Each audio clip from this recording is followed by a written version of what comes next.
Bienvenido al podcast de Capillo Calvario Chihuahua, un espacio para profundizar en nuestra fe en Jesús. En esta serie, El Evangelio de la Carne, confrontamos un concepto engañoso que puede apartarnos de una vida abundante en el Espíritu por medio de la fe. Ponte cómodo y acompáñanos en esta conversación del día de hoy. Pues hoy tenemos la claqueta en el lugar de Dani. Sufrimos una baja y Dani no está con nosotros. El Señor cerró su garganta. O el enemigo, no sabemos. El Señor se lo llevó. Qué gacho. O sea, pues nomás del templo. No Sí, no del mundo. Oigan, pero vamos a entrar más rápido en materia, ¿verdad? Está interesante el tema de hoy. El tema de hoy está bien padre y es que vamos a hablar ahora acerca de la fe. O sea, en los capítulos pasados hemos estado estudiando acerca de lo que es la carne, cómo se porta la carne, cómo actúa. Y es el antecedente para llegar a lo que vamos a empezar a hablar hoy, que es la fe. Uh-huh. Que tenemos la idea, lo comentábamos ahorita, que tenemos la idea de que antes, hablando antes de Cristo, en específico en el pueblo de Israel, la salvación venía por la obediencia. Uh-huh. O sea, seguir la palabra y obedecer lo que era la ley. Pero lo que dice la Biblia no dice eso. La Biblia dice que siempre ha sido la fe. Es la fe y siempre ha sido la fe y Uh-huh. la fe en el Señor. Sí. Lo que pasa es que a lo mejor nos confundimos porque como está la ley y todo el periodo de la ley Uh-huh. y gira alrededor de obedecer la ley, y a lo mejor eso nos lleva a esas conclusiones, pero Uh-huh. para poder obedecer de la manera correcta tenía que haber fe. Exacto. O sea, los fariseos y los líderes en el tiempo del ministerio de Cristo aquí en la tierra, o sea, ellos cumplían con la ley, entonces el punto no era cumplirla, era la fe y cómo esa fe desembocaba en desobediencia. Uh-huh. La fuente de la obediencia. Ajá. Podemos decir que... Sí, la fuente genuina de obediencia. Correcta. Sí. De la obediencia. Que, bueno, está en el Nuevo Testamento, pero Hebreos 11 es súper claro que Ajá. es por la fe que todas las cosas que sucedieron en el Antiguo Testamento agradaron a Dios. Dice ahí mismo, sin fe es imposible agradar a Dios. También en Santiago habla de cómo el hecho de que Abraham le creyó a Dios le fue contado por justicia. O sea, todo esto viene de la fe. Hasta antes de este estudio, la verdad es que a mí en lo personal me cambió un chorro el panorama acerca de la fe. O sea, hay versículos que adquirieron otra dimensión. Por ejemplo, lo que no proviene de la fe es pecado. Uh-huh. Así como que, pues, ¿y eso qué? O sea, de veras, ni atención le había puesto. O sea, ni siquiera me había detenido porque no encontraba por dónde abordar ese pasaje, ese versículo. Ahora, sabiendo que no se trata de obedecer por obedecer, Uh-huh. sabiendo que se trata de una relación con Dios, sabiendo que se trata de escuchar la voz de Dios para mi vida en cada aspecto de mi vida. Entonces entiendes que, bueno, conociendo que puedo estar siendo una persona moral, estar haciendo cosas aparentemente buenas, que puedo estar sirviendo incluso a la iglesia y que puede venir de un lugar equivocado. Uh-huh. Puedo estar pecando Uh-huh. incluso al servir. Uh-huh. Entonces adquiere otra dimensión, o sea, Sí. adquiere otro significado o más bien adquiere el significado que... Sí, que el que debería de Es que ser. fíjense, yo lo he mencionado, yo creo que en algunas predicaciones, porque sí he escuchado de varias personas, no creo que sean ideas de algunos individuos, sino es como una conciencia colectiva. Obedece hasta por conveniencia. Ujú. Obedece porque es lo correcto. Obedece porque, o sea, como que aunque no creas, Uh-huh. aunque no quieras, Uh-huh. hasta de mala gana, pero obedece. Ujú. O sea, de verdad se enseña ese tipo de cosas. Entonces desconectamos la obediencia de la fe Uh-huh. y el énfasis está meramente en la obediencia. Pero, ¿cómo podemos llegar a estas conclusiones cuando ese era el problema con Pablo? Uh-huh.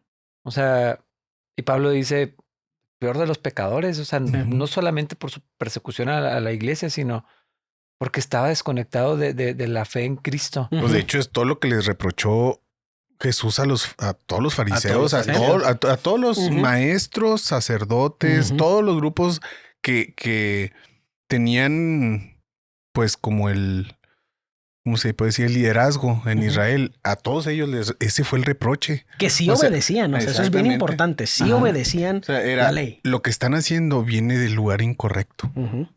O sea, ese fue el reclamo. No les dijo que Estaba mal lo que hacían. que no estaban guardando la ley. Porque hasta la gente le dijo, si hagan lo que les dicen. Ujú. O sea, si cumplan, pero, Sí. pero el problema es de dónde venía. Por eso la imagen de sepulcros blanqueados, o sea, ese insulto está buenísimo. Porque sí, se ve chido por fuera, dude, pero la fuente es muerte. Está bonito el sepulcro, Y está por dentro blanqueado, está está pintado. podrido. Pero ¿qué hay dentro? Podredumbre nada más. Es una imagen extremadamente profunda. Porque la fuente de dónde viene nuestro actuar es tan importante como nuestro actuar, o me atrevería a decir mucho más importante que nuestro actuar. Y es alarmante. Bueno, después de estudiar todo esto, pastores que yo admiro mucho, o sea, que tienen, digo, los sigo admirando, ¿verdad? Pero, o sea, que son predicadores extraordinarios, que tienen, son sinceros, una fe increíble, que me han inspirado a mí en muchas maneras. Ahora los escucho muchas de sus predicaciones y enfatizan mucho la obediencia. O sea, la obediencia está por encima de todo y no creo que sea lo que enseña la Biblia. Obedecer por obedecer no es, o sea, la obediencia sola no nos va a llevar a buen puerto. Es que, pues ya si nos vamos más profundo, entonces ¿para qué Cristo? Ajá. Si nomás hay que hacer. Si no hay que obedecer. Ajá. No, y también uno podría preguntar, ¿para qué la carne? ¿Para qué dejaría el Señor algo en nosotros que nos empuja a la desobediencia? Si el objetivo es la obediencia, ¿por qué no hace la obediencia más fácil? ¿Para qué la carne? Esa es una pregunta, yo creo que se puede volver bien filosófica. No sé si vamos a llegar a una conclusión correcta, pero sí, yo creo que sí todos tenemos en algún momento, sobre todo cuando estamos en alguna lucha o en alguna tentación, decir, pero es que ¿por qué siento lo que siento? O sea, ¿de dónde viene esto? Porque Dios no me quita estos sentimientos y decíamos al final del episodio anterior que hay gente que ora que Dios le, o sea, quítame esto, o sea, nomás házmelo fácil. Pero, o sea, ahí hay algo que Dios decidió dejar en nosotros. O sea, haciéndonos una nueva creación. Como quiera, Dios decidió dejar algo ahí adentro que estorba, que causa problemas, que empuja en una dirección contraria a la dirección del espíritu. O sea, está, o sea, si lo ves a simple vista, está raro que así sea. Especialmente si el objetivo de Dios o de la vida de Cristo en nosotros solo es obedecer, parece hasta opuesto al objetivo. O sea, parece tortuoso, parece enfermizo y sociopático. Cínico, o sea, ¿por qué habrías de pedirme que obedezca y me dejas algo que te desobedece dentro de mí, aún habiendo sido transformado? O sea, pero es que ese no es el objetivo. El objetivo no es primeramente obedecer. Esa no es la prioridad principal. Del resultado. Exacto. Y eso es bien diferente. Y por eso podría, o sea, creo que todos estamos más o menos de acuerdo de forma general en que la carne, no sabemos a ciencia cierta por qué Dios la dejó, pero sabemos que sin la carne, buscar al Señor sería diferente. Sí. Como que no tiene mucho sentido la fe. O sea, si no hay una oposición, entonces pues no tengo que creer, o sea, no tengo que confiar. Si no hay nada que se oponga, si no hay nada que vaya en contra de lo que Dios quiere en mí, pues entonces pues no hace mucha falta la fe. O sea, aparentemente no. Incluso no tiene mucho sentido. Podríamos argumentar, sin carne la nueva criatura puede tener libre albedrío. Y ahí es donde la conversación se pone muy filosófica. No vamos a entrar en eso demasiado, pero confiamos en que el Señor dejó la carne aún en la criatura nueva por algo que lo va a glorificar a Él y algo que nos va a acercar a Él. No lo hizo para torturarnos, no lo hizo para retarnos, no lo hizo para probarnos. Nos está burlando de nosotros. Nos ama. Y algo de que la carne esté en nosotros lo glorifica a Él y nos mantiene en contacto y en conexión y en necesidad de Él. Y al menos yo estoy satisfecho con esa respuesta. Se puede extender mucho más, pero no sé si podemos saber a ciencia cierta y no hay un versículo bíblico que desglose por qué existe la carne en la nueva criatura. Sí, no es explícito, pero yo creo que sí depende de qué pregunta nos hagamos. Si Dios quiere que le obedezca, pues la carne es una contradicción, como decía.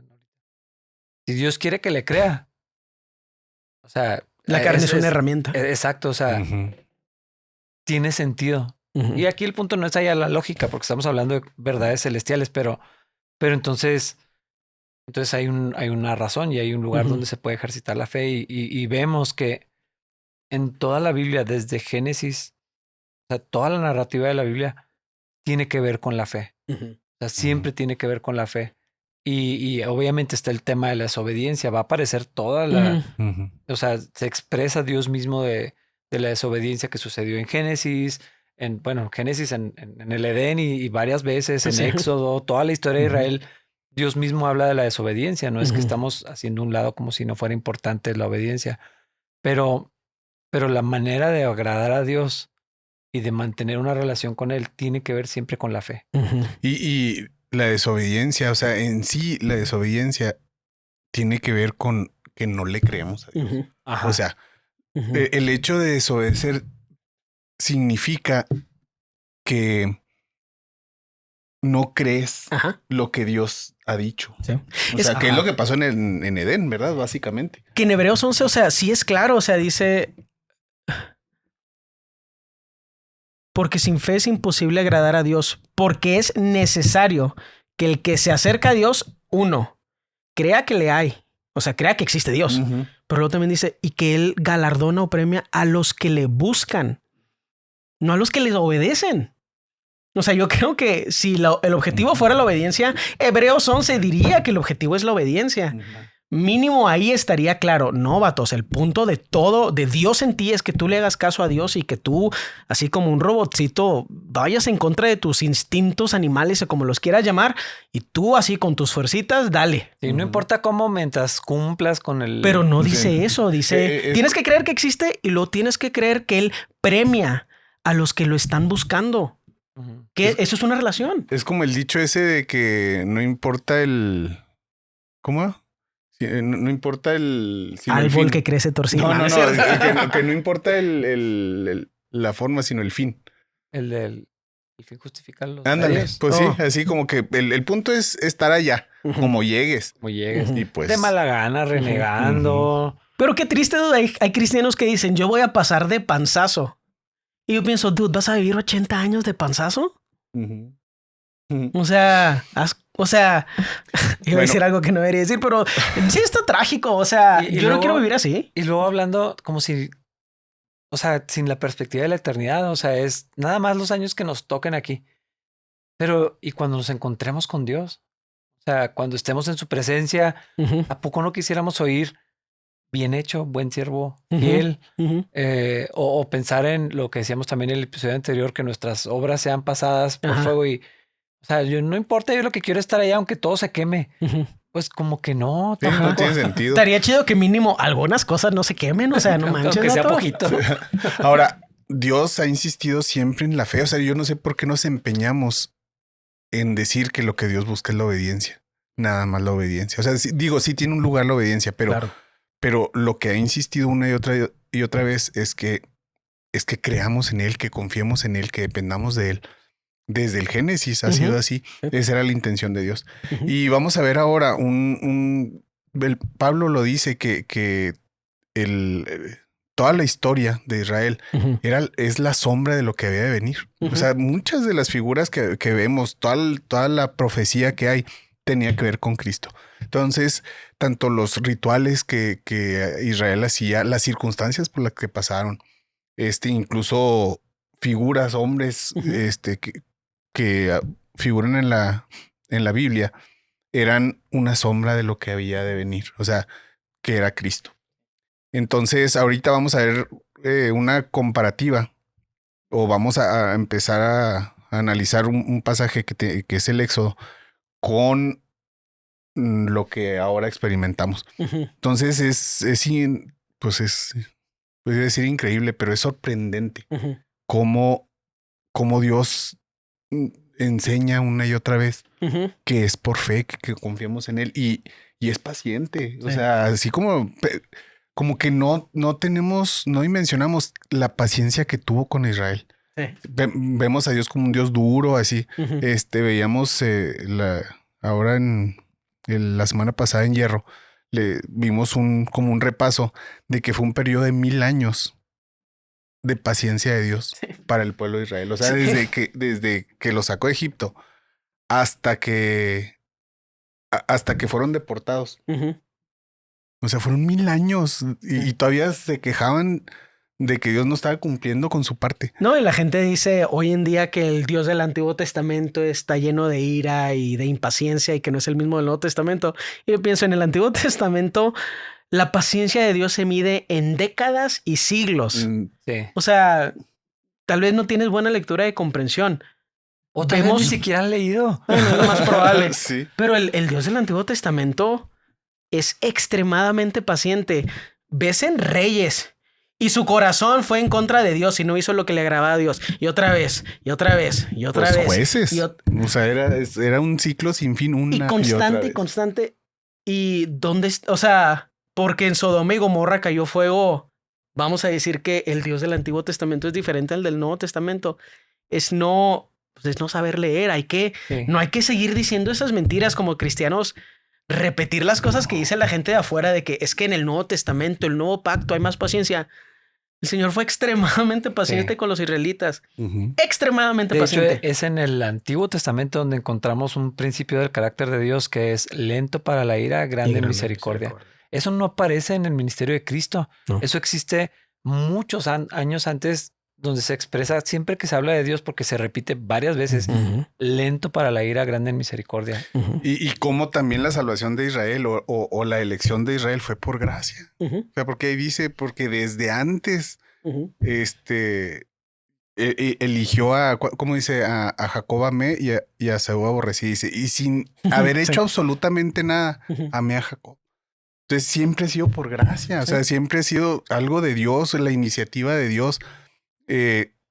No sé, hoy me toca ver videos acerca de judíos, del pueblo judío, de cómo están en Israel y pues una serie de cosas. El otro día estaba viendo una chava que está predicando en el Muro de los Lamentos, Ujú. una cristiana.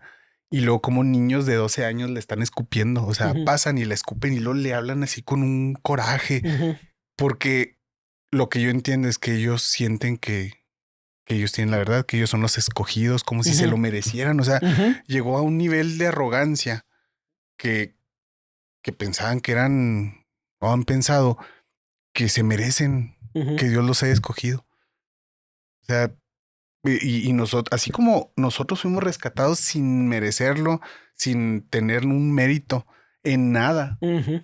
Así fue el inicio de Israel. Es Sí. exactamente la Sí. misma. Es que es como pensar, soy especial, por lo tanto Dios me escogió, en Ujú. lugar de verlo al revés. O sea, Ujú. como Dios me escogió, eso me hace Especial. especial. O sea, Ujú. algo que Dios así Ujú. volvió valioso. Ujú. Ujú. Pero como que lo vemos bueno, lo ven y Ujú. a veces Sí. puede ser la misma tentación, ¿verdad? Verlo al revés, de que como soy, por eso Ujú. fui elegido. Ujú. Sí, yo antes pensaba así, de hecho lo compartí así, como que Dios vio en Abraham algo, o sea, Abraham tuvo que haber sido algo especial para que Dios se fijara en él. Pues no, o sea, No, incluso a mí se me hace gracioso porque mucha gente que se puso de moda hace algunos años empezar a judaizar. Mm. Y me acuerdo que siempre me hablaban de judíos y yo que sí conozco judíos, digo, te vas a decepcionar bastante, carnal. Los judíos nada más son gente y muchos de ellos tienen muy en la cabeza que son especiales y no es nada divertido convivir con ellos, la neta. Porque son gente nada más y cuando crees que eres escogido y que eres escogido o fuiste escogido por algo que tú hiciste, un mérito personal, eso se nota en cómo tratas a la gente y cómo les dices perros y cochinos y cosas por el estilo. no, Entonces, está bien grueso cómo se portan, o sea, cómo hablan, cómo se expresan del cristianismo de otros, así se sienten como la cereza del pastel, la última coca del desierto. Pero ¿cómo es posible que haya crecido eso y pierdan de vista lo que Dios es explícito? O sea, porque también por tanto pecado, tanta rebelión, Dios los pudo haber desechado si quería. O sea, ¿cuántos pasajes no hay al respecto? Sí, o sea, Moisés, entre comillas, convenciendo a Dios, así que vato, pero van a hablar mal de ti si tú haces, o sea, está increíble eso. Bueno, el pasaje que vamos a comentar es la salida de Egipto, del pueblo de Israel, cómo lo sacó, qué sucedió, luego cómo Dios los empieza a ejercitar en la fe y cómo esa primera generación no pudo. O sea, no pudo pasar esa barrera, no sé si llamarlo así, de la fe. O sea, yo creo que muy... Sí, su incredulidad fue tan grande que Dios tuvo que dividir ahí el pueblo. Sí. Eso está fuerte. O sea, si tienes esta edad, no la armas, carnal. O sea, vas para atrás. Para arriba todos se murieron, con la excepción de Josué y Caleb. Porque ni siquiera Moisés la libró. Ajá. Bueno. Pues él fue el primero, ¿no? Pues vamos a hacer una comparativa. Cómo realmente, este pasaje bíblico es una figura de lo que sucede hoy en la vida de un cristiano. Bueno, entonces empezamos.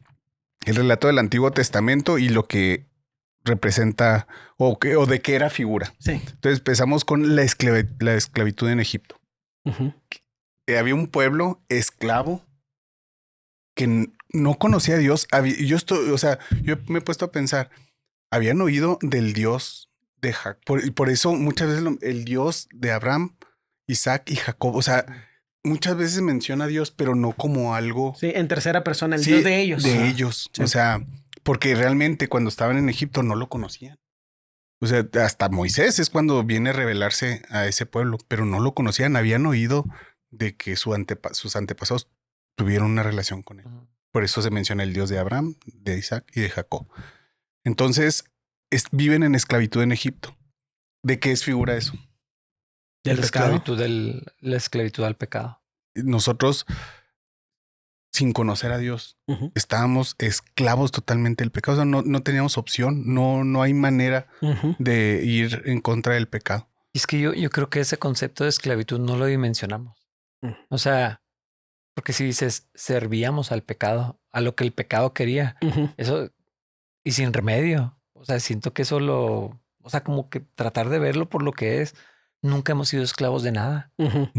En nuestra imagen, ¿verdad? O sea, en nuestra vida. Sí, nuestra dimensión, o sea, nuestra... Ajá. Entonces, como decir, éramos esclavos al pecado, pensábamos que teníamos libertad y está tan grabada la idea de que tenemos libertad y podemos hacer lo que quieran. No sabemos qué tan grave era nuestra condición que solamente podíamos servir al pecado. O sea, no teníamos alternativa. Tan lo ignoramos y tan no entendemos lo que significa la esclavitud que pensamos que nosotros le dimos la oportunidad de Dios de entrar a nuestro corazón. De hecho, decimos, entra, o sea, como si yo el otro día veía un video de un pastor que decía, somos tan arrogantes que pensamos que siendo muertos, porque es lo que describe la Biblia, un día dijimos, ya me cansé de estar muerto.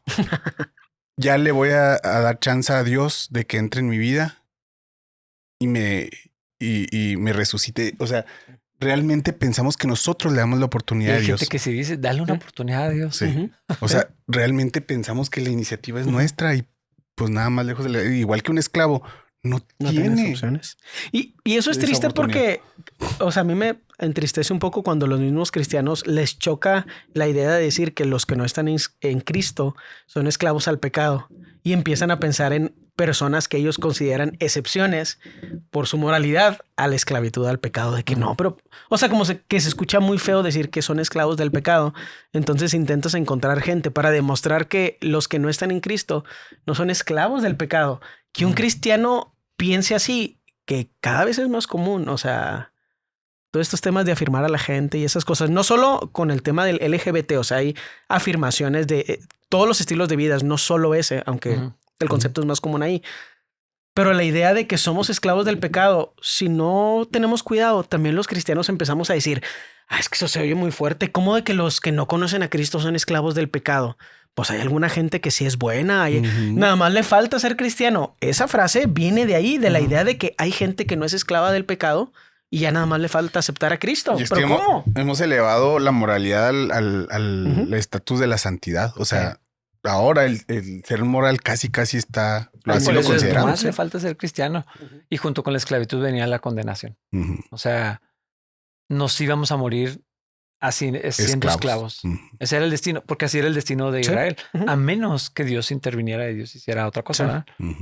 Entonces el siguiente es en el Antiguo Testamento, la figura de Faraón, o la persona de Faraón es una imagen o figura de Satanás. Que es el príncipe de este mundo, el de la príncipe de potestad este del mundo. aire. Así es. El que tenía toda la autoridad sobre los esclavos. ¿Y qué hacía el faraón con los esclavos? Pues lo que le da la gana. Es que eso es lo que no es lo que no entendemos. Por eso digo que no dimensionamos qué significa que éramos esclavos. O sea, hijos de su padre el diablo, dijo Jesucristo. O sea, hacíamos lo que el diablo quisiera de nosotros, así como los Israel, pues hacían lo que les mandaban. Me parece interesante pensar que cuando eres esclavo del pecado y esclavo de Satanás, es tu rol construir su reino. O sea, nosotros se ha puesto tanto de moda hablar del reino y cosas por el estilo. Cuando no estás en Cristo, estás construyendo el reino de Satanás. Y, ¿cuál sería la palabra? Como consolidando su autoridad como príncipe de este mundo. Ese es tu rol. Pues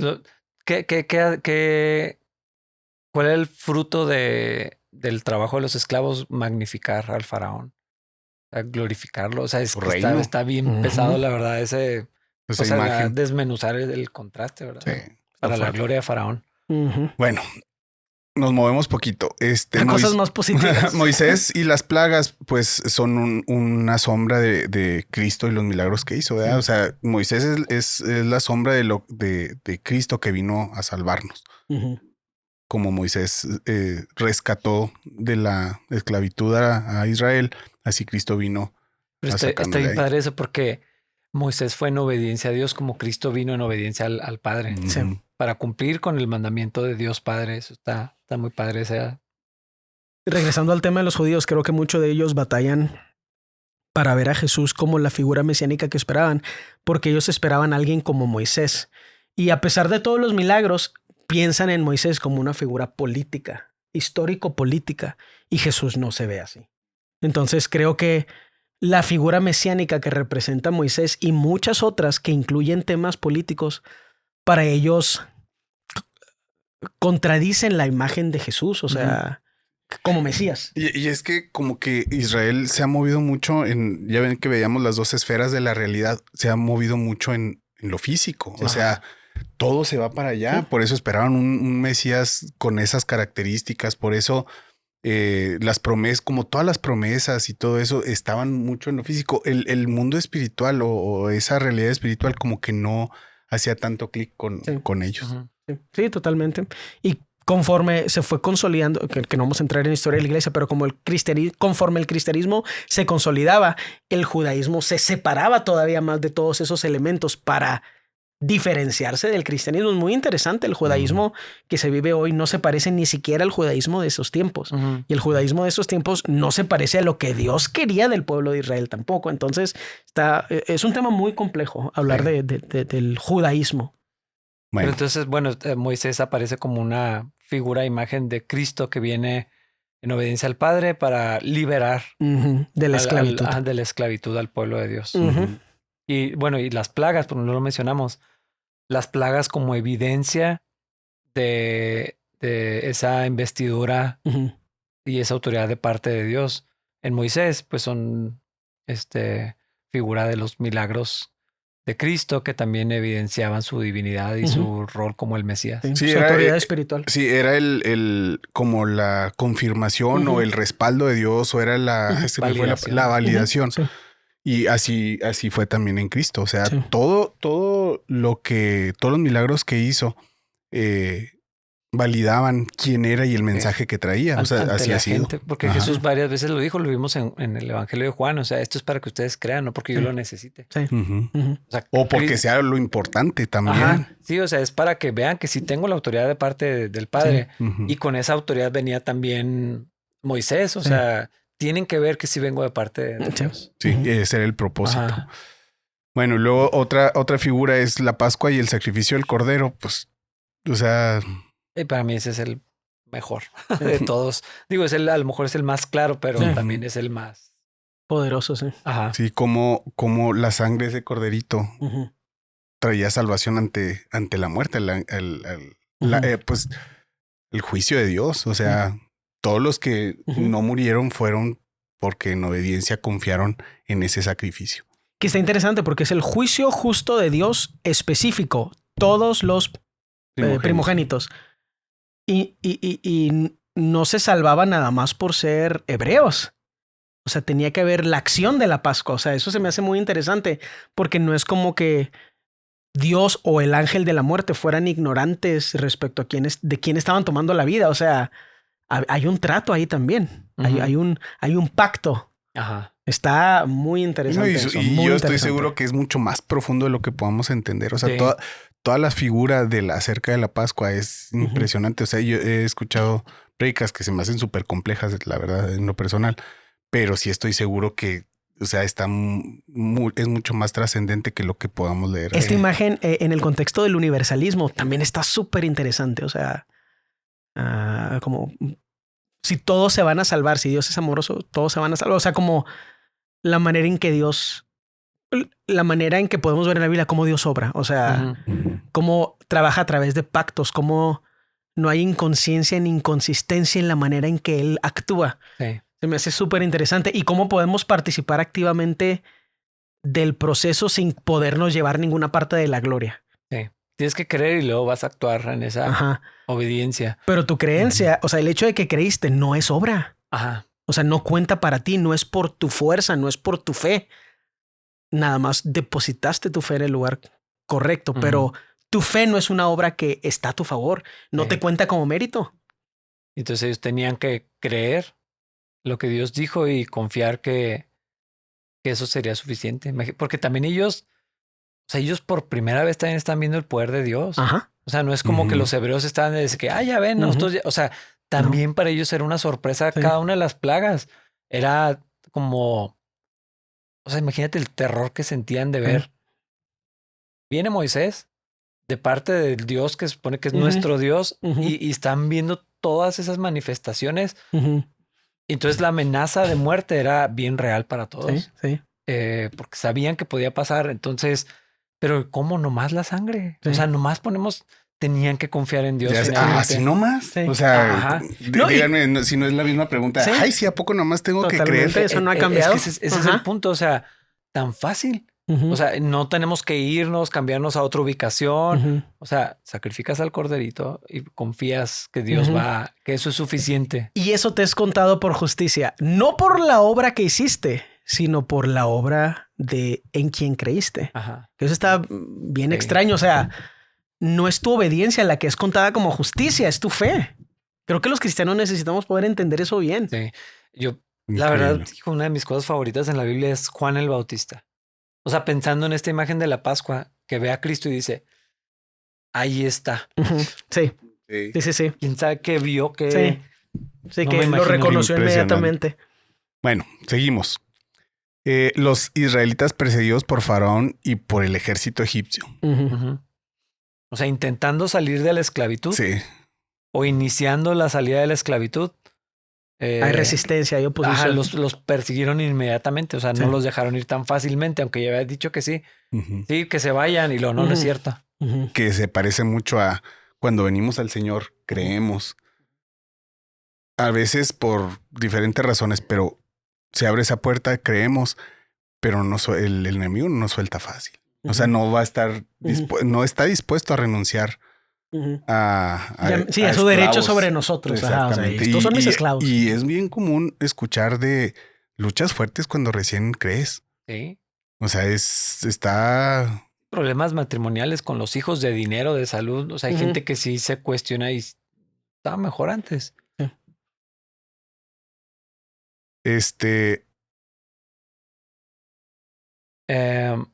Pues eso se conecta con el siguiente. Dios guía a Israel a un lugar sin salida. Sí, que son las situaciones que te encuentras en la vida, especialmente si te prometen que todo va a estar bien, que no es una verdad. Pero ahí precisamente comienza un proceso de enseñanza. Sí. Ajá. De tienes que depender de mí, tienes que confiar en mí. O sea, yo te saqué y te llevo a un lugar donde tú no puedes hacer nada. ¿Qué opciones tienes? Pues tienes que confiar en mí. O sea, ese es así como el patrón que se deja establecido desde el principio. Sí. Sí. Y Dios empieza a ejercitar al pueblo en la fe. O sea, es lo que se ve y pacientemente. O sea, Sí, totalmente. O sea, es paciente con eso. Dios empieza a decirles, ahora las cosas van a ser así. No es lo que aprendieron en Egipto por 400 años. Así no es. Es así. ¿Y cómo? Dependiendo, o sea, teniendo fe, dependiendo de mí. Y Dios empieza a trabajar en el corazón de toda esa generación. ¿Cómo? Pues enfrentándolo a alguna situación bien difícil. Le van huyendo y tienen el mar adelante y el ejército egipcio atrás. ¿Salidas? Sí, no hay salida. No hay ninguna. Díganme si no se parece a donde nos lleva a veces el Señor. O sea, cuando nosotros creímos para salvación, aceptamos. Bueno, no aceptamos. El Señor nos trajo a Él. Y empezamos a entender lo que es la fe o a vivir por fe. Cómo cambian las cosas. O sea, ahora tenemos que renunciar a lo que sé, a mis capacidades, a lo que conozco, a cualquier cosa en la que he confiado toda mi vida, para esa confianza ponerla en Dios. ¿Sí? Sí. O sea, a varios nos ha puesto en ese lugar. Yo creo que vamos a tener que partir en dos, ¿no? No lo vamos a acabar. Sí, no, ni de chiste. Porque ahorita vamos a empezar a hablar en... No, sí lo vamos a tener que dejar. Sí. Pendiente. Gracias por acompañarnos. No olvides que esto solo es una parte de una serie de episodios que estaremos publicando cada lunes. Encuentra este y muchos otros episodios anteriores en YouTube y Spotify. Te esperamos en el próximo episodio para continuar esta conversación.